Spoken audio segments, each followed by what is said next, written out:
샬롬. 오늘 하루도 하나님의 말씀을 붙잡고 살아가시는 저와 여러분들 가운데에 하나님의 놀라우신 은혜가 가득 넘치는 그런 하루 되길 간절히 소망합니다. 오늘 함께 보실 말씀은요, 창세기 15장 1절에서 21절까지의 말씀입니다. 창세기 15장 1절에서 21절까지의 말씀, 우리가 함께 말씀을 읽도록 하겠습니다. 이후에 여호와의 말씀이 환상 중에 아브람에게 임하여 이르시되, 아브람아, 두려워하지 말라. 나는 내 방패요 너의 지극히 큰 상급이니라. 아브람이 이르되, 주 여호와여, 무엇을 내게 주시려 하나이까?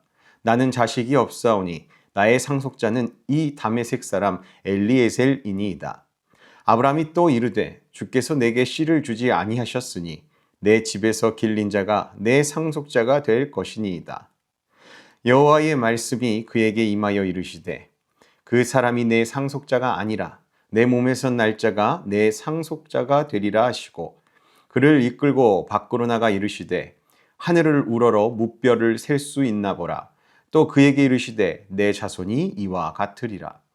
아브람이 여호와를 믿으니 여호와께서 이를 그의 의로 여기시고, 또 그에게 이르시되, 나는 이 땅을 내게 주어 소유를 삼게 하려고 너를 갈대아인의 우르에서 이끌어낸 여호와니라. 그가 이르되, 주 여호와여, 내가 이 땅을 소유로 받을 것을 무엇으로 알리이까? 여호와께서 그에게 이르시되, 나를 위하여 3년 된 암소와 3년 된 암염소와 3년 된 수장과 산 비둘기와 집 비둘기 새끼를 가져올지니라. 아브람이 그 모든 것을 가져다가 그 중간을 쪼개고 그 쪼갠 것을 마주 대하여 놓고 그 새는 쪼개지 아니하였으며, 솔개가 그 사체 위에 내릴 때에는 아브람이 쫓았더라.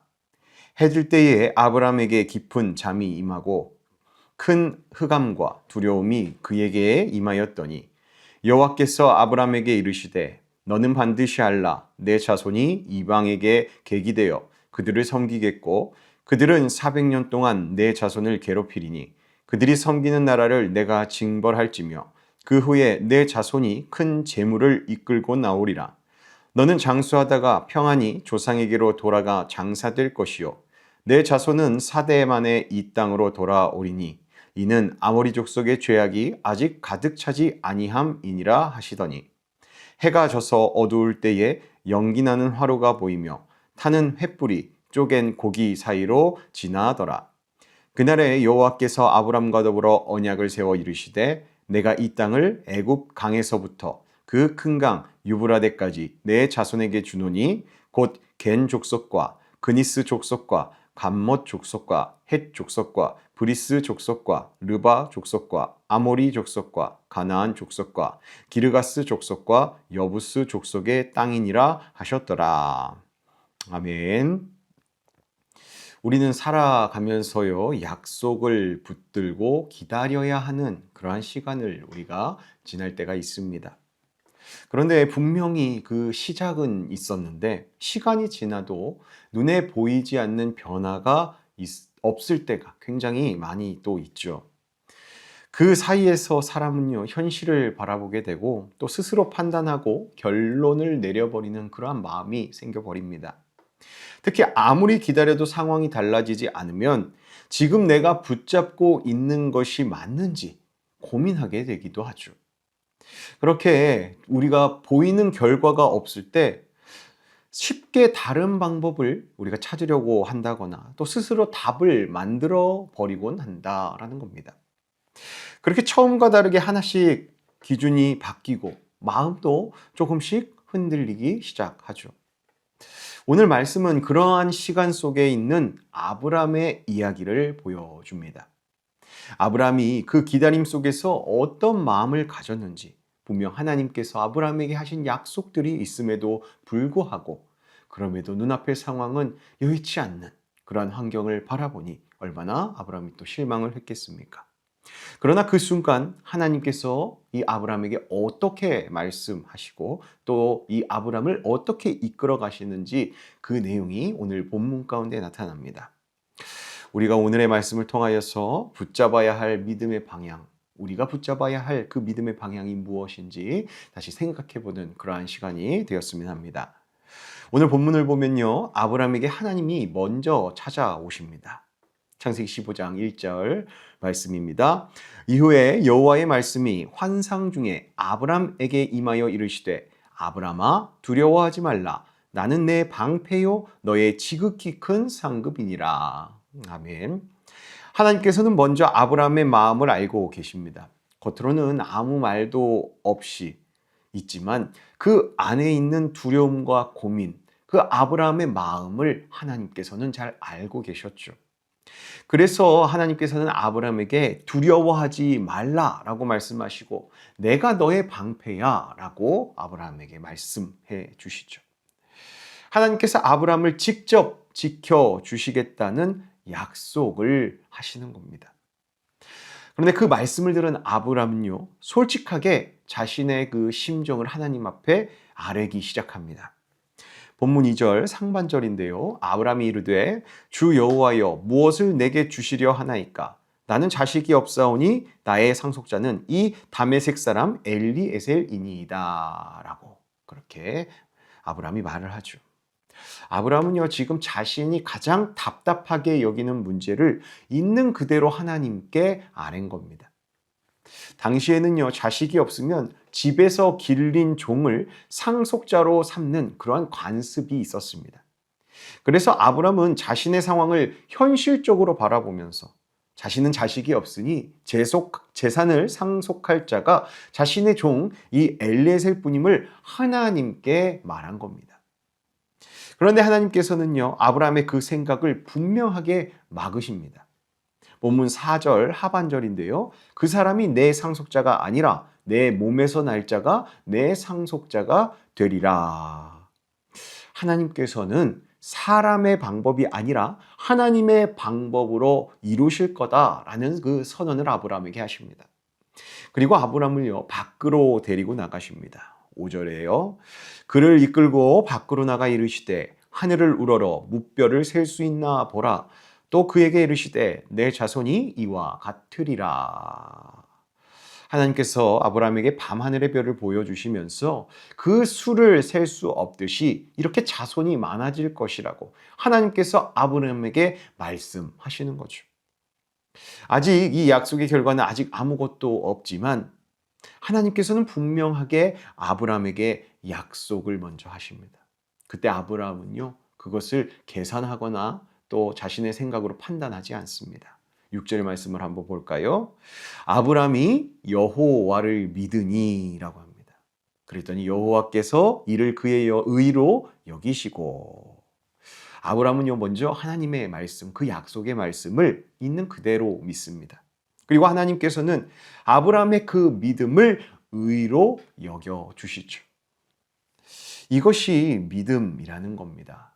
보이는 것이 아니라 하나님께서 나에게 주시는 말씀을 그대로 받아들이는 것. 그것이 믿음이다라는 겁니다. 또 이어서 본문을 보면요, 하나님께서는 아브라함에게 또 다른 약속을 분명하게 말씀하십니다. 7절입니다. 또 그에게 이르시되 나는 이 땅을 내게 주어 소유를 삼게 하려고 너를 갈대아인의 우르에서 이끌어낸 여호와니라. 하나님께서는 아브라함을 부르신 이유를 직접 밝히십니다. 그냥 단순히 아브라함을 떠나게 하신 것이 아니라 그 떠남 가운데에는 하나님의 분명한 목적이 있었다라는 것을 하나님이 말씀하시는 겁니다. 그 목적이 무엇입니까? 바로 하나님의 약속의 땅을 아브라함에게 주시겠다라는 그 약속입니다. 그런데 아브라함은 이번에요, 그 약속에 대한 확인을 하나님께 구합니다. 8절입니다. 그가 이르되 주 여호와여 내가 이 땅을 소유로 받을 것을 무엇으로 알리까? 아브라함의 이 말은 하나님의 말씀을 믿지 않겠다라는 그러한 뜻이 아닙니다. 하나님께서 주신 그 약속을 더 분명하게 내가 붙들고 싶다라는 그 마음 가운데에서 이 아브라함이 하나님께 질문한 것이죠. 그러자 9절에 보면요, 하나님께서는 언약을 세우기 위한, 하나님께서 세울 그 언약을 위한 준비를 하라고 아브라함에게 명령하십니다. 아브라함은요, 하나님 말씀 그대로 짐승들을 가져와서 나누어 놓습니다. 이 모습은 당시 사람들이 언약을 맺을 때 사용하던 방식이었습니다. 두 약속, 언약을 맺은 당사자가 그 짐승 사이를 지나가면서 만약 이 약속을 어기면 지금 이렇게 쪼개져 있는 짐승처럼 되겠다라는 그러한 의미가 그 언약의 행동 가운데 있다라는 것입니다. 아브라함은요, 그 일에 하나님의 말씀에 따라 순종하여서 그것을 준비합니다. 그리고 시간이 지나서 해가 질 때 특별한 일이 일어납니다. 12절입니다. 해질 때에 아브라함에게 깊은 잠이 임하고 큰 흑암과 두려움이 그에게 임하였더니. 그 순간 하나님께서는요, 이제 아브라함에게 앞으로 일어날 일들을 말씀하십니다. 그의 자손이, 아브라함의 자손이 이방 땅에서 고난을 겪게 될 것이지만 결국 하나님께서 그들을 이끌어낼 것이라는 그러한 내용을 말씀하시죠. 즉, 하나님께서 하신 약속은 그냥 일사천리로 다 쉽게 이루어진다라는 것이 아닙니다. 우리는 마냥 하나님의 약속이라면 금방 잘 되고 빨리 이루어지고 또 뭔가 방법과 그 진행 과정들이 수월할 것으로 그렇게 생각을 하지만 하나님의 약속은 쉽게 이루어지는 것이 아니라 시간과 과정을 지나면서 하나님의 때에 이루어진다는 것을 이 약속을 통해서 아브라함에게 보여주시는 겁니다. 그리고 마침내 언약이 이루어지는, 아브라함과 하나님의 언약이 이루어지는 순간이 옵니다. 그 아브라함이 준비해 놓은, 쪼개 놓은 희생 제물 사이에 하나님의 임재를 상징하는 타는 횃불이 그 쪼개 놓은 짐승들 사이를 지나갑니다. 17절입니다.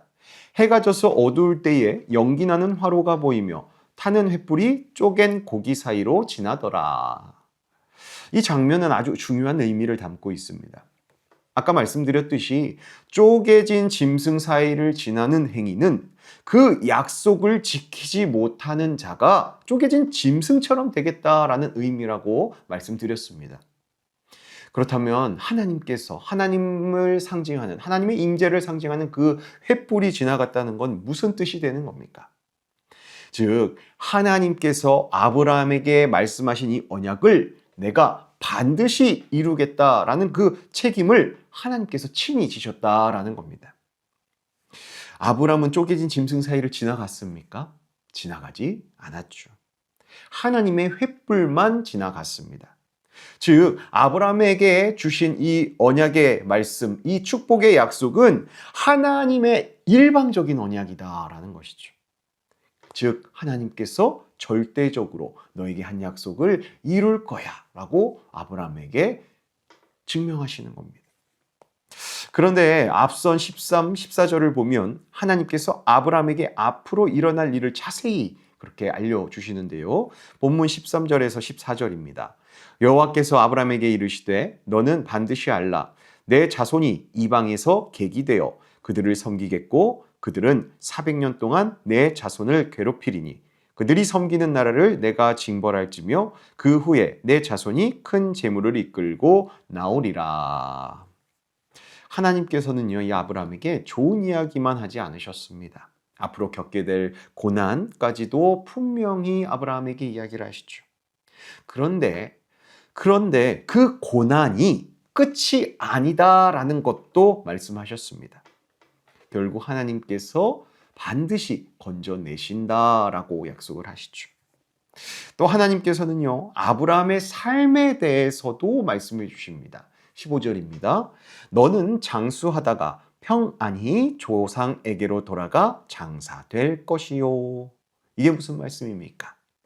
아브라함의 인생 역시 하나님께서 끝까지 책임지시겠다라는 뜻입니다.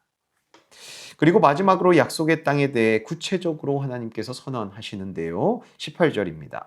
그날에 여호와께서 아브람과 더불어 언약을 세워 이르시되 내가 이 땅을 애굽 강가에서부터 그 큰 강 유브라데까지 내 자손에게 주노니 하나님께서는 막연하게 말씀하지 않으시고 실제로 주실 땅과 그 범위까지도 분명하게 그렇게 정해 주십니다.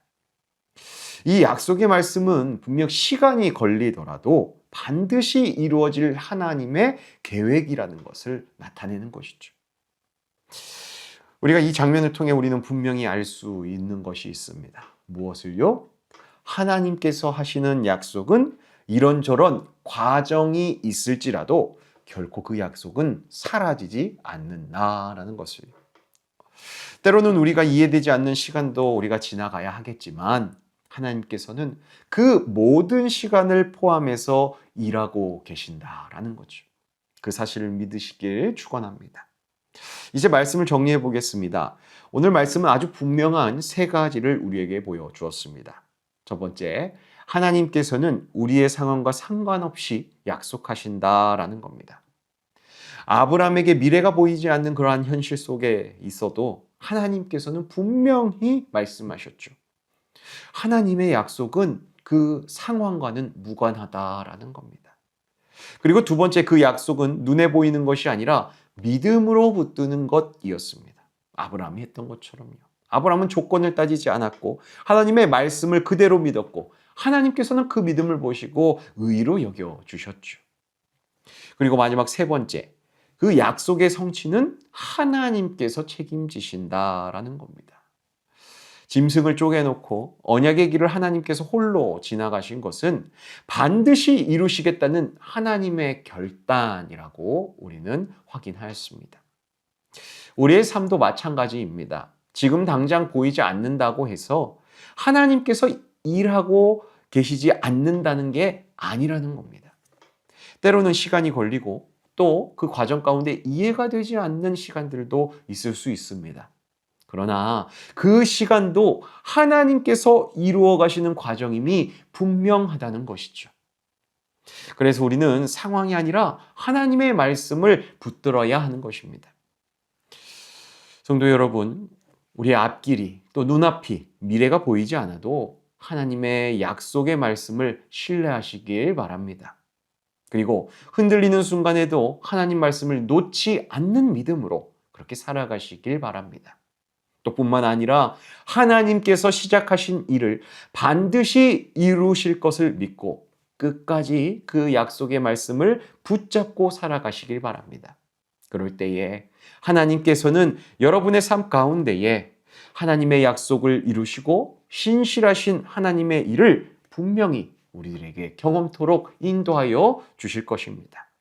그렇게 하나님의 약속의 말씀들을 끝까지 붙들고 살아가시는 저와 여러분이 되기를 예수님의 이름으로 축복합니다. 기도하겠습니다. 신실하신 하나님 아버지, 오늘 말씀 앞에서 우리의 마음을 돌아봅니다. 보이지 않는다고 해서 쉽게 의심하고 기다림 속에서 하나님보다 현실을 더 붙들었던 우리의 모습을 회개합니다. 말씀보다 상황을 먼저 바라보고 스스로 판단하며 흔들렸던 믿음 없음을 용서하여 주시옵소서. 주님, 이제 우리의 기준이 분명해지길 원합니다. 눈에 보이지 않아도 하나님의 약속의 말씀을 끝까지 붙드는 믿음을 주시고 이해되지 않는 시간 속에서도 항상 하나님을 신뢰하는 저희들 되게 하여 주시옵소서. 어떤 상황 속에서도 하나님의 약속의 말씀을 놓지 않고 또 믿음으로 순종하면서 하나님께서 반드시 이룬다는 사실을 믿고 조급해하지 않게 하여 주시고 끝까지 기다리며 나아갈 수 있는 인내 또한 저희들에게 허락하여 주시옵소서. 오늘 하루도 하나님의 약속의 말씀을 붙들고 살아가게 하시고 우리의 삶 가운데 그 약속을 이루어 가시는 하나님을 우리가 경험하게 하여 주시옵소서. 감사드리며 우리 주 예수 그리스도의 이름으로 기도하옵나이다. 아멘. 오늘 하루도 하나님의 약속의 말씀을 붙잡고 하나님께서 나를 끝까지 책임져 주시고 끝까지 함께 하여 주신다는 그 은혜로 그렇게 살아가시는 저와 여러분 되시길 소망합니다. 우리 함께 오늘 하루 시작하기 전 기도로 시작하겠습니다. 기도합니다.